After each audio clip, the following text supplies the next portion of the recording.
मुख्यमंत्री स्वास्थ्य बीमा योजना को लेकर ईटीवी की खबर का बड़ा असर। सीएम ने कहा कंपनी ने बंद की है योजना, लेकिन मरीजों के खर्च को वहन करेगी सरकार। सबसे पहले 9 नवंबर को ईटीवी ने दिखाई थी खबर। दिल्ली जैसी जहरीली हुई अब पहाड़ की हवा। देहरादून के ट्रंचिंग ग्राउंड के कूड़े में लगी आग, धुएं से लोगों का जीना हुआ मुहाल। ट्रिप रिले खरीद मामले में ईटीवी की खबर का बड़ा असर। जांच के लिए 2 डायरेक्टर्स की टीम गठित। ऊर्जा विभाग को कंपनी ने बेची थी ज्यादा कीमतों पर ट्रिप रिले। उत्तराखंड में लगातार घट रही है बेटियों की संख्या। लिंगानुपात में 13वें स्थान पर पहुंचा राज्य। सरकार की तमाम योजनाएं सिर्फ कागजों में सिमटी। बढ़ती ठंड में महंगाई से चूल्हों की आग पड़ रही है ठंडी। सब्जियों के दाम फिर पहुंचे आसमान पर। टमाटर और प्याज आम आदमी की थाली से हो रहे गायब। नमस्कार, आप देख रहे हैं सुप्रभात उत्तराखंड और आपके साथ मैं हूं राजेंद्र देव। शुरुआत करेंगे खबर की असर की खबर के साथ। जी हां, हमारी खबर का ईटीवी की खबर का बड़ा असर हुआ है। ईटीवी ने दिखाया था कि कैसे राज्य स्थापना दिवस के दिन कंपनी ने एमएसबीवाई योजना को फायदा देना बंद कर दिया था। ईटीवी ने प्रमुखता से इस खबर को दिखाया था। अब इसका असर हुआ है। मुख्यमंत्री स्वास्थ्य बीमा योजना संचालित करने वाली कंपनी के खिलाफ सरकार एक्शन लेने जा रही। मुख्यमंत्री त्रिवेंद्र का कहना है कि सरकार की ओर से योजना बंद करने के कोई आदेश जारी नहीं हुए। कंपनी ने अपनी मर्जी से इस योजना को बंद किया है। सीएम ने कहा कि कंपनी को नवंबर महीने के अंत तक काम करना था, लेकिन कंपनी ने बीच में ही योजना पर ब्रेक लगा दिया। मुख्यमंत्री ने यह भी कहा कि जब तक योजना दोबारा से शुरू नहीं हो जाती, तब तक मरीजों के इलाज का सारा खर्च सरकार वहन करेगी।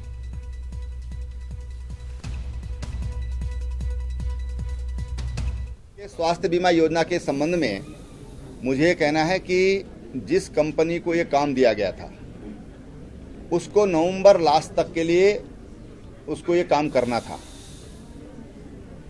और इसलिए पहली बात तो जिस कंपनी ने राज्य के गरीबों के साथ धोखा किया है, हम उसके लिए कुछ ना कुछ दवा ढूंढेंगे ना उसके लिए। दूसरी बात मैं कहना चाहता हूँ कि जितने भी हमारे डॉक्टर्स हैं, मैं उनसे कहना चाहता हूं कि आप इलाज करिए। जो भी मरीजों का खर्चा इस बीच में आएगा वो राज्य सरकार उठाएगी, और अगर इसमें कोई अधिकारी दोषी है तो उसके लिए भी दवा ढूंढेंगे। तो मुख्यमंत्री ने 2 बातें बिल्कुल स्पष्ट कर दी। एक तो ये कि वो उस कंपनी की दवा करेंगे, और दूसरा ये कि लोगों की दवा और उनके इलाज का खर्च सरकार उठाएगी। आगे बढ़ते हैं।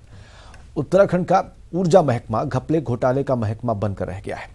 ये बात हम ऐसे ही नहीं कह रहे हैं, बल्कि यूपीसीएल से प्राप्त दस्तावेज कह रहे हैं। हमारी खास रिपोर्ट देखिए। पूरे प्रदेश को रोशन करने की जिम्मेदारी जिस विभाग की है, वही विभाग अपने काले कारनामों से उत्तराखंड को भ्रष्टाचार के ऐसे अंधेरे में ढकेलने जा रहा है जिसकी भनक न तो प्रदेश सरकार में बैठे मंत्रियों को लग पा रही है और न ही विभाग के कर्मचारियों को। ऐसी एक खास कंपनी पर ऊर्जा विभाग अपने खजाने को लुटा रहा है। ऐसा हम नहीं, यूपीसीएल से प्राप्त दस्तावेज कह रहे हैं। ये मेहरबानी ही तो है कि एक खास कंपनी से ऊर्जा विभाग ने पावर हाउस में लगने वाले रिले को बाजार भाव से तकरीबन 1.5 गुना कीमत पर खरीदी गई। जब विभाग से इस संदर्भ में जानकारी मांगी गई तो कई और हैरान करने वाली बातें सामने आईं। आइए टर्मिनल में लगने वाली रिले के चौंकाने वाले खुलासों को ग्राफिक्स के जरिए समझते हैं। ऊर्जा विभाग का गड़बड़ झाला। ट्रिप रिले की खरीदारी में किया बड़ा खेल। कीमत और कोटेशन के लिए खरीदारी में कई खामियां। कोटेशन के लिए केवल आशीदा कंपनी को ही क्यों चुना? बाजार कीमत और विभाग को भेजी कीमत में बड़ा अंतर। कंपनी मार्केट पर 23,500 रुपए में बेचती है ट्रिप रिले, जबकि ऊर्जा विभाग को 36,500 रुपए में बेची गई trip relay. Master trip relay की बाजार की कीमत 3,800 रुपए है। कंपनी ने विभाग को 16,500 रुपए में बेची master trip relay. Relay rating और लगाने की बाजार की कीमत महज 4,000 रुपए। कंपनी ने ऊर्जा विभाग से वसूले 10,000 रुपए। इससे साफ जाहिर होता है कि ट्रिप रिले की खरीदारी के खेल में कंपनी और ऊर्जा विभाग की मिलीभगत है। महंगे दामों में खरीद और बेचे जाने का खेल बदस्तूर जारी है। बहुत पुराने केसेस हैं ये, कहीं मेरे भी संज्ञान में ये किसी ने बताया मुझे कि ऐसा ऐसा हुआ है। तो ये एक जांच का विषय है, हम उसको पता कर रहे हैं और उसकी जांच करा लेंगे। वैसे ऐसा होना नहीं चाहिए और इस तरह की ये जो क्योंकि हर जगह हमने देखा है कि जो भी पूर्व में जो अनुमोदन दिए गए हैं अधिकारियों द्वारा वो एक ही रेट पर सब जगह दिए गए हैं, तो ऐसा होना नहीं। घोटालों से चोली दामन का साथ पूर्व से ही रहा हो, लेकिन देखने वाली बात होगी कि बीजेपी की जीरो टॉलरेंस वाली सरकार इन घोटालेबाजों पर एक्शन के मूड में दिखती है या फिर ये मामला भी पूर्व में हुए मामलों की तरह जांच के आंच में ही दफन होकर रह जाएंगे। कैमरामैन अनिरुद्ध रावत के साथ सत्येंद्र बर्तवाल, ईटीवी न्यूज़, देहरादून। वहीं टीवी की खबर का यूपीसीएल के एमडी ने संज्ञान लेते हुए मामले की जांच के लिए 2 डायरेक्टर्स को नियुक्त किया है। एमडी बीसीके मिश्रा ने कहा कि जांच में दोषी पाए जाने पर कार्रवाई की जाएगी।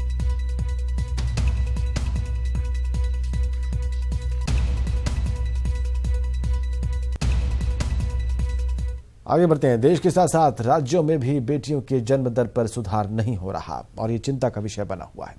उत्तराखंड में पिछले 10 सालों के रिकॉर्ड बताते हैं कि बेटियों की जन्म दर में सुधार नहीं हुआ है, जबकि लगातार उसमें गिरावट दर्ज की गई है। सरकारें बेटी बचाओ अभियान तो चला रही हैं, लेकिन इसके बाद भी कोई सुधार होता दिखाई नहीं दे रहा। सरकारें दावा करती हैं कि लिंगानुपात में सुधार के लिए तमाम योजनाएं चलाई जा रही और चल भी रही हैं, लेकिन उन योजनाओं को देखें तो सिर्फ कागजों में ही वो फल फूल रही हैं। लिंगानुपात के जो आंकड़े सामने आए हैं उनमें उत्तराखंड नीचे खिसक कर देश में 13वें स्थान पर जा पहुंचा है और ये चिंता का विषय है।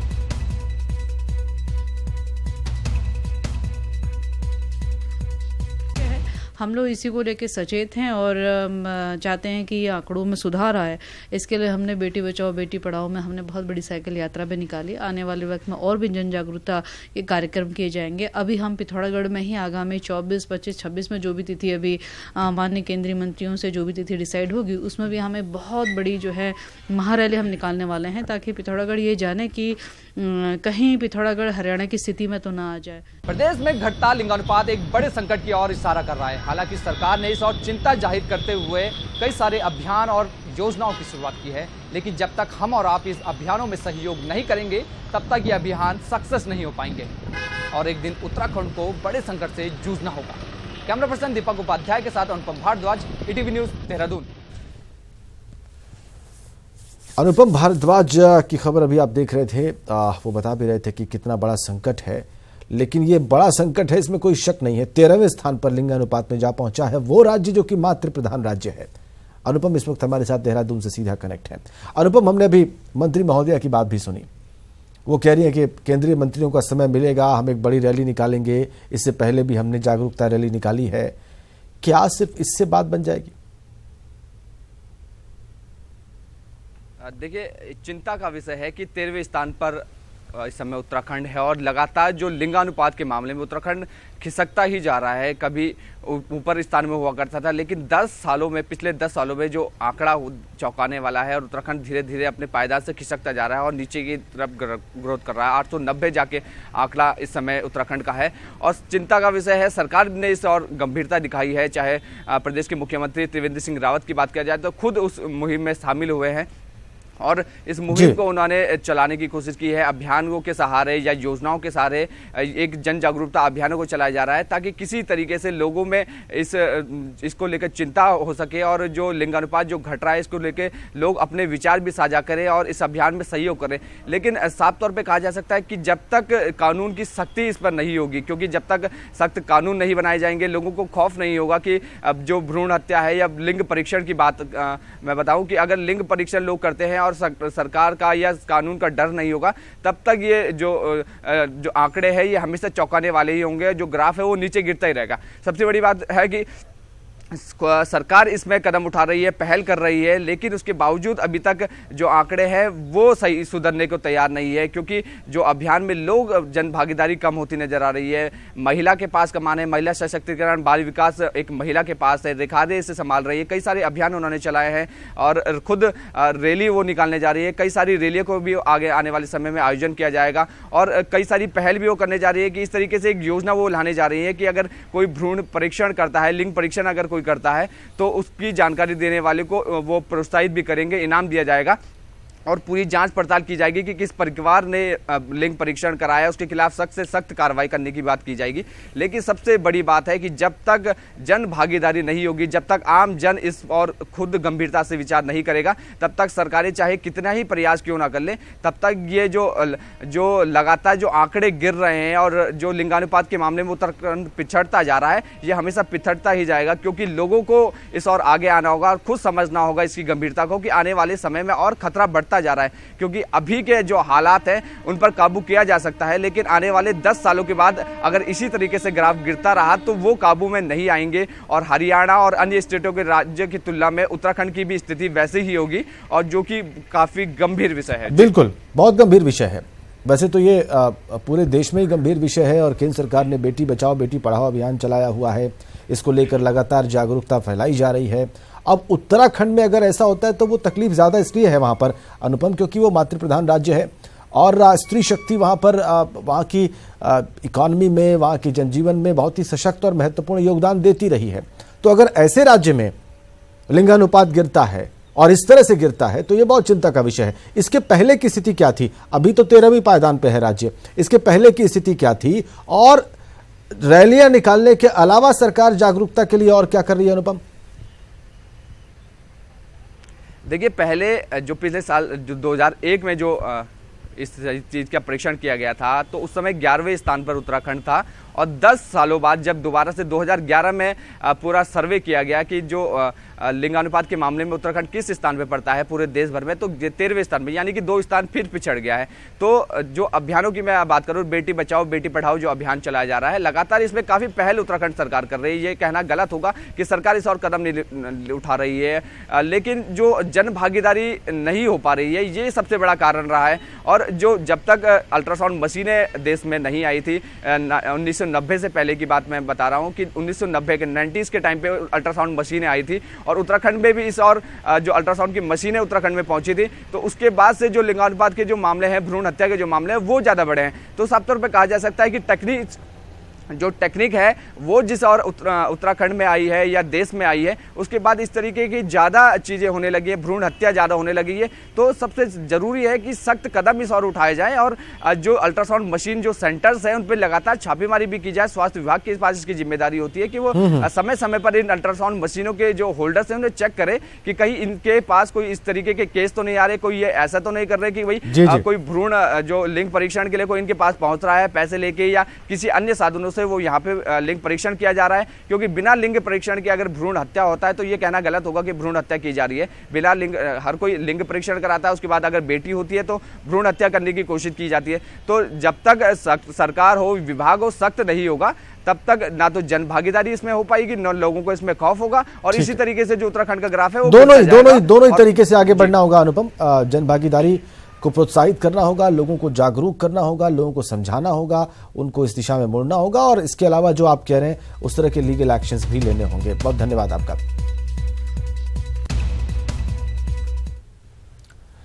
देश दुनिया के तमाम शहर और नदियां प्रदूषण की चपेट में है। पर्यावरण को प्रदूषण से बचाने के लिए तमाम कदम भी उठाए जा रहे हैं। देहरादून की स्थिति आपको इस रिपोर्ट में दिखाते हैं। देश की राजधानी दिल्ली और एनसीआर में स्मॉग का कहर अभी थमा भी नहीं है कि देवभूमि उत्तराखंड में कूड़े के ढेर से निकला धुआं लोगों की सांसों में जहर बन रहा है। राजधानी दून के सस्धारा ट्रंचिंग ग्राउंड से निकल रहा धुआं पर्यावरण को दूषित कर रहा है। सूत्रों की माने तो कूड़े के ढेर में आग भी षड्यंत्र के तहत लगाई जाती है और इसकी वजह है कूड़े कचरे के निस्तारण का सही इंतजाम न होना। ईटीवी ने पड़ताल की तो पता चला कि उत्तराखंड के 6 नगर निगमों में से किसी के पास सॉलिड वेस्ट मैनेजमेंट का इंतजाम नहीं है। कूड़ा करकट इकट्ठा होता है, वो अल्टीमेटली हिली स्लोप होने के कारण ये अल्टीमेटली बरसात में हवा के उसमें उड़ करके हमारी नदियों में चले जाता है, तो नदियों में इसका बहुत बड़ा असर पड़ता है। देहरादून के लोग विभागीय अधिकारियों की लापरवाही से आजी जा चुके हैं और अब उनका धैर्य जवाब देने लगा है। हम ये ट्रेंचिंग ग्राउंड के धुएं का या और कष्ट सहते आ रहे हैं, जिसके कारण हमारी सेहत के ऊपर बहुत बुरा असर पड़ रहा है। हमें सांस लेने में तकलीफ हो रही है। इवन हमारे यहाँ पर कई 8 पेशेंट है। हम नहीं चाहते कि उनकी बीमारियाँ और क्रोनिक होती जाए जिसका कि इलाज ही ना हो सके। हमारे जितने भी एजिटेशन आज तक हुए हैं सारे ही शांति प्रिय हुए हैं। और हम चाहेंगे कि ये शांति प्रिय प्रयास हमारे चलते रहें।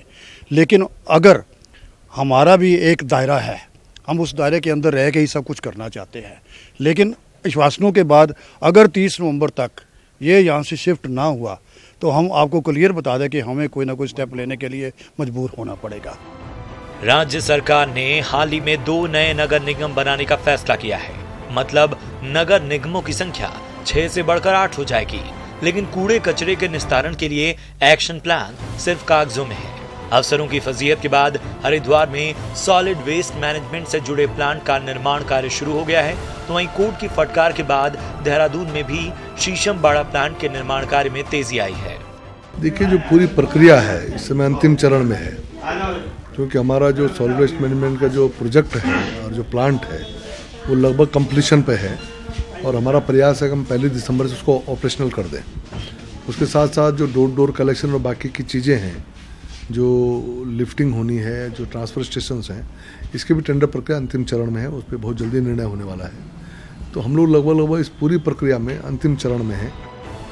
वातावरण में घुलते जहर को काबू में करने के लिए सरकारी मशीनरी की सुस्ती आम जनजीवन पर सीधा असर डाल रही है। ऐसे में जल्द इस दिशा में कड़े कदम उठाए जाने की जरूरत है।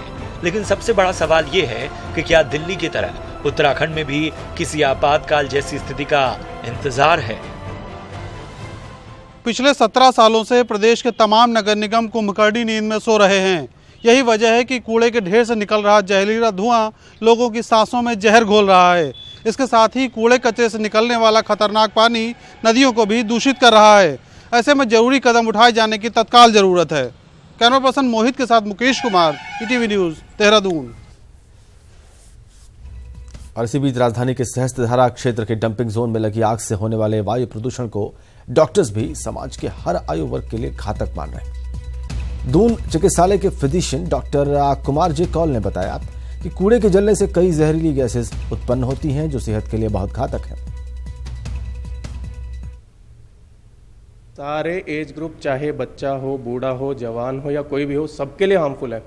बट ज़्यादा हार्मफुल उनके लिए हैं जो अबव 50 आ रहे हैं और बिलो 20 आ रहे हैं, तो वो ज़्यादा रिस्क पे रहेंगे। और जैसे जवान लोग जो इनके 2 एज कैटेगरी के बीच में आते हैं, उनको भी रिस्क रहता है। लेकिन वो है कि कोई रिकवर कर जाता है, किसी को कोई प्रॉब्लम नहीं होती, और वेराज कोई एलर्जिक राइनाइटिस या केमिकल निमोनाइटिस ऐसे करके प्रेजेंट कर सकते हैं। बट जब भी आप घर से निकलें तो मेरा तो यही मानना है कि मास्क पहन के निकलें। सल्फर डाइऑक्साइड है, कार्बन मोनोऑक्साइड है, कार्बन डाइऑक्साइड है, ये सब के सब मिलकर के तमाम तरह की शारीरिक बीमारियों को जन्म देते हैं। और अंततः इससे निपटारा पाने के लिए हम इस तरह के कूड़े में आग लगाकर अपने को निवृत्त करना चाहते हैं, जो कि और दूसरा बड़ा घातक हमारे लिए सिद्ध हो सकता है। प्रदेश में एक बार फिर से महंगाई चरम पर पहुंच गई है। फलों और सब्जियों के दाम आसमान पर हैं और इस वजह से फल और सब्जी आम आदमी की थाली से दूर होते जा रहे हैं। प्याज हो या फिर टमाटर, हर सब्जी के दाम अब आम आदमी को रुलाने लगे हैं।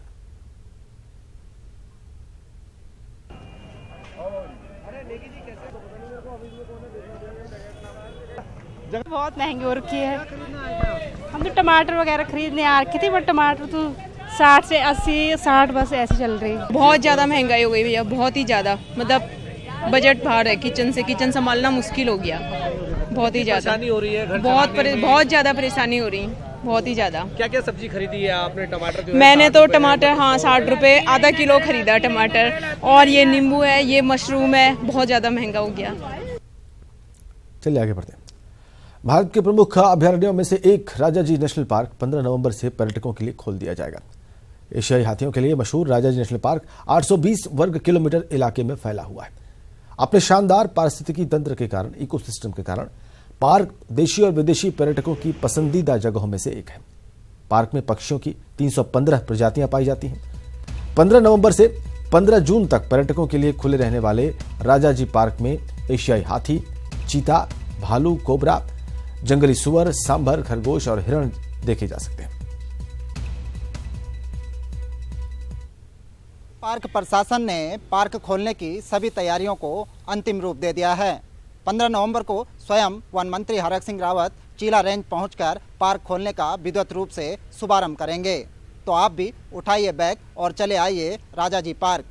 पार्क की समृद्ध जैव विविधता जहां आपको प्रकृति से करीब होने का एहसास कराएगी, वहीं वन्य जंतुओं का भी आपको नज़दीक से दीदार करने का मौका मिलेगा। कैमरामैन भरत शर्मा के साथ सुनील नौप्रभात, ईटीवी न्यूज़, देहरादून। और एशिया की सबसे बड़ी झीलों में शुमार टिहरी झील का पानी उत्तर प्रदेश और दिल्ली तक के लोगों की प्यास बुझाता है, लेकिन टिहरी झील से सटे इलाके जाखणीधार, कोटेश्वर, सरज्यूला, पांगरखाल और नई टिहरी में लोग आज तक पीने के पानी के लिए प्राकृतिक स्रोतों पर ही निर्भर हैं। इन लोगों के लिए पानी आज तक सबसे बड़ी समस्या बना हुआ है।